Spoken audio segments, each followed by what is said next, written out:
Somewhere along the path of spiritual awakening, a significant shift occurs. What was once familiar becomes foreign as the veil of illusion is pierced. After seeing through personal patterns and worldly noise, an initial silence emerges, feeling sacred and empowering. However, this silence can subtly lead to a dissolution of meaning, a quiet disappearance of purpose, as if the soul has dimmed its lights. Striving and performing cease, not from despair, but a sacred exhaustion that feels peaceful yet unsettlingly still. This often leads to a quiet, aching question. Why do I feel so empty now that I finally see the truth? This paradox, where spiritual awakening doesn't ignite purpose but rather empties the vessel of false motives, is rarely discussed. For sensitive individuals, awakening can scrape out desires until they are unrecognizable, causing this void to be confused with apathy. A friend, deeply insightful after a dark night of the soul, saw through illusions of identity and achievement. Yet, 2 months later, she lay in bed, adrift, stating she no longer cared about doing anything, feeling extinguished rather than ignited. The sacred terrain of individuation. Carl Jung described this stage as the sacred terrain between ego collapse and the birth of the self, a liminal, terrifyingly quiet space where motivation, once driven by persona, dissolves. This isn't failure, but individuation, the psyche's chrysalis stage where the caterpillar dissolves into formlessness before becoming a butterfly. It's a necessary psychological death for rebirth, not a regression. Within this emptiness lies a deeper call, a quiet pulse of soul truth, prompting us to be rather than prove, to move from inner resonance, not external need. This article doesn't speak of despair, but of the period after awakening when old motivations die and new energy sources are forming. Jung believed the privilege of a lifetime is to become who you truly are, viewing this loss of motivation not as an end but a sacred beginning to live as a soul, not a mask.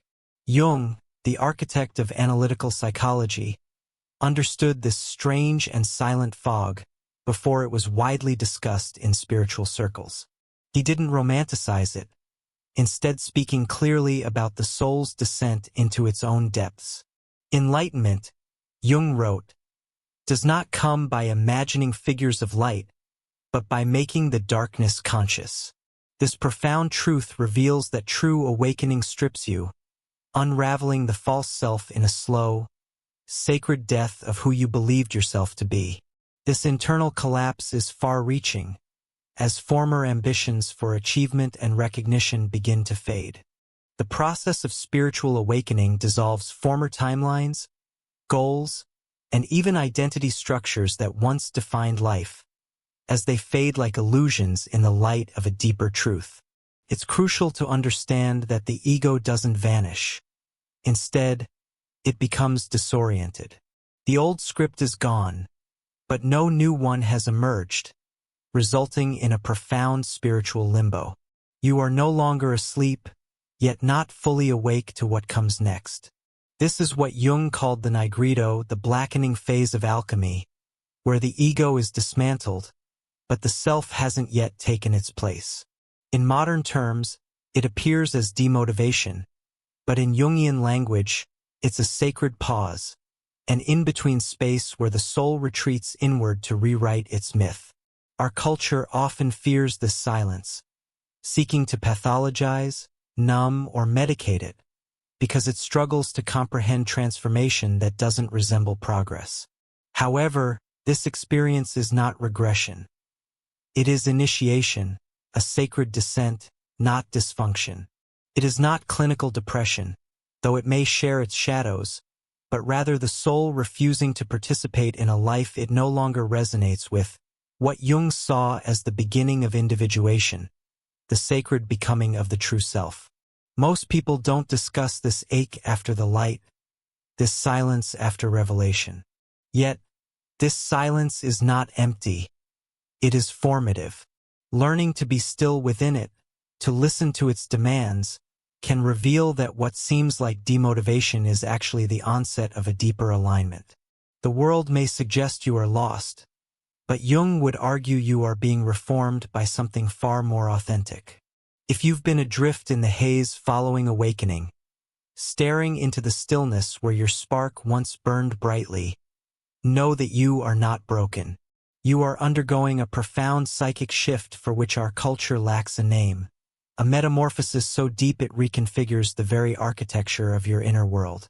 The ambitions, deadlines, goals, and motivational mantras that once fueled you now fall flat, not because you failed, but because the framework that housed your motivation is disintegrating.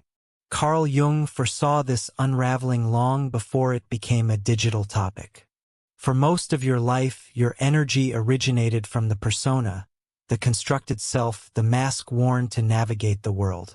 This identity, driven by the desire for admiration, validation, and applause, was not a flaw but a necessary stage of human development. As Jung wrote, the persona is a system of behavior which is imposed upon the individual by the expectations of society. However, upon awakening, you perceive the mask as a performance, and it no longer compels you. You cannot chase applause once you realize the stage is an illusion. Consequently, the goals you once revered now feel foreign. They were shaped by a self that no longer exists within you. This creates an eerie inner silence, like an actor forgetting their lines, not from confusion, but because the script no longer resonates with the soul. You feel aimless, not because you've lost direction, but because you've shed the identity that required a destination. You haven't lost your drive. You've outgrown its former fuel. What now stirs within is not absence, but a sacred pause, a quiet void preparing to be filled by something truer, no longer born of performance but of presence. The ego pushed, the soul waits, and in that waiting, something sacred begins.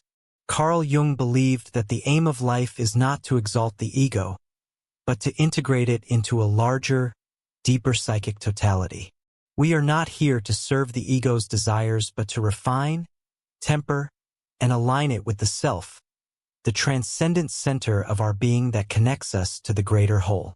He termed this process individuation, the lifelong journey from fragmentation to inner unity, not to become the self that is praised, but to become the self that is real. The self, unlike the ego, is unconcerned with approval or performance. It is driven not by ambition but by alignment. After a spiritual awakening, the psyche undergoes a sacred recalibration. What once excited now feels hollow, as your system begins to reject anything artificial or inauthentic, including careers built from insecurity, relationships based on roles, or vision boards crafted from old fears. This inner purification simultaneously feels like liberation and disorientation, as you shed the false but are left wondering what comes next. Jung cautioned that many get stuck here, falling into spiritual bypassing, mistaking transcendence for escape. They float above life, deeming everything an illusion, convincing themselves that only detachment matters. However, detachment is not disconnection. The self does not want you to disappear from the world, but to inhabit it, to incarnate, not evacuate. It seeks embodiment, not withdrawal. Before that embodiment, there is a threshold, a gray space after awakening, a void that brings bewilderment rather than bliss. It doesn't look poetic or trending. It looks like quietly sitting while the world rushes past, unable to explain your transformation. Jung would say, "You are not failing, you are in between. You have stepped out of the ego, but the self has not yet become your foundation." This liminal space is not a mistake. It is initiation, a descent into the unknown that modern culture lacks patience for. Stillness is misdiagnosed as laziness, pause as paralysis, leading to self-judgment that blocks the very energy your soul is calling home. This phase is sacred, a chrysalis, not a collapse. If you can remain here long enough, resisting the urge to rush or retreat, you will begin to feel a quiet, deeper pulse rising. The self is not loud, but constant, waiting for you to trust what cannot yet be named. Carl Jung called this sacred reversal of energy in enantiodromia, the phenomenon where an extreme transforms into its opposite. This is evident in the aftermath of awakening, moving from the ego's manic striving to the soul's hollow stillness. The pendulum swings not because you are broken, but because balance demands it. The psyche, long imprisoned in performance, finally collapses into rest. This descent is not pathology. It is initiation, the archetype of the hermit, a withdrawal from the world before rebirth. It is the sacred cocoon where the caterpillar dissolves into formlessness, the goo phase that is unstructured, undefined, and unproductive by modern standards, yet necessary for alchemical transformation. Transformation, Jung insisted, begins in darkness, not in bypassing or good vibes only, but in descent. This is where modern spirituality often loses its depth, by glamorizing awakening while avoiding its crucifixion. Jung emphasized that the shadow, the rejected, uncomfortable, unconscious parts of ourselves, is not something to escape, but to integrate. Shadow work is not advanced spirituality. It is the foundation of becoming whole. In this state of nothingness you now occupy, the unconscious rises, not as a villain, but as a messenger. Your repressed grief, rage, and unmet needs begin to surface because there is finally space. The ego panics, wanting action, clarity, a name tag, but the self quietly and persistently whispers, "Let go. I am forming something deeper." This is where the real work begins, not in achievement but in surrender, not in clarity but in witnessing. The psyche is not malfunctioning. It is metabolizing years of noise, illusion, and false striving. It halts your drive, ambition, and hunger, forcing you to sit with what you've buried. In that stillness, that haunting void, you begin to remember. Then, almost imperceptibly, a new form of motivation stirs, unlike the old. This new motivation, unlike the old, is not born of anxiety, nor is it urgent or performative. It doesn't roar but hums, a soul-led impulse to act not from obligation, but from a betrayal of truth if not expressed. Jung called this the emergence of the self, a living compass within that doesn't chase but calls, leading toward wholeness, not just success. Having crossed this threshold, experienced stillness as a sacred pause, and wandered through inner darkness, something ancient begins to stir within. A quiet inner pull, a soft pulse that doesn't urge a return to the past, but invites the creation of what has never been. This is the self's first whisper, not in language, but in feeling and presence. Jung termed this the symbolic life, a life no longer governed by ego or convention, but by deeper soul forces. Once the ego surrenders and the unconscious is honored, life transforms from a game of survival into an unfolding of meaning. The paradox is its beautiful ordinariness. When the self leads, you respond rather than hustle. You're driven by inner alignment, not fear of missing out. Clarity arrives simply, not as a prize. Living from the self doesn't eliminate fatigue, doubt, or grief, but the constant ache of self-betrayal and the exhaustion of performing a false self disappear. Instead, you find yourself creating without applause, saying no when yes is expected, following wonder, and choosing peace over performance. This is a new fuel, alignment, not adrenaline, presence, not pressure. Jung called this living symbolically, a return to soul, not an escape into fantasy.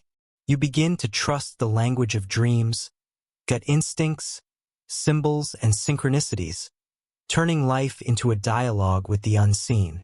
This looks like different questions. Not what should I do, but what is quietly calling me? Not what's the plan, but where is life nudging me? Not, how can I prove myself? But what feels true? You stop trying to dominate life and start participating with it. Ambition transforms into devotion, a devotion to what is real, true, and brings you alive.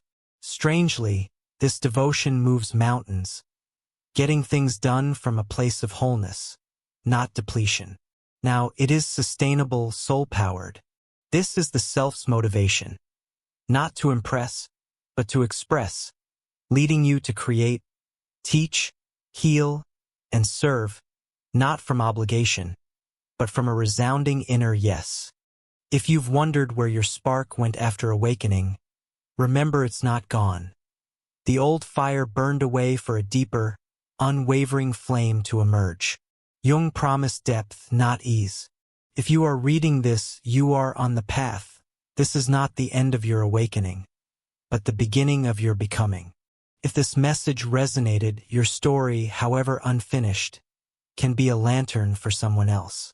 Share this with those struggling with the illusion that love must hurt, that self-abandonment is the price of connection, or that they are unworthy of peace. Help them remember, real love doesn't demand shrinking, true connection doesn't ask for soul sacrifice, and the most vital union is with our own inner truth. I invite you to subscribe and activate notifications to explore the psyche's hidden architecture and the unconscious whispers. Your voice is essential here. Thank you for engaging with your inner work, the sacred labor of remembering who you truly are. Always remember, when the right person appears, your soul will know through peace, not fear. Until then, cultivate your most intimate relationship within. That is the foundation, the home from which all real things are born.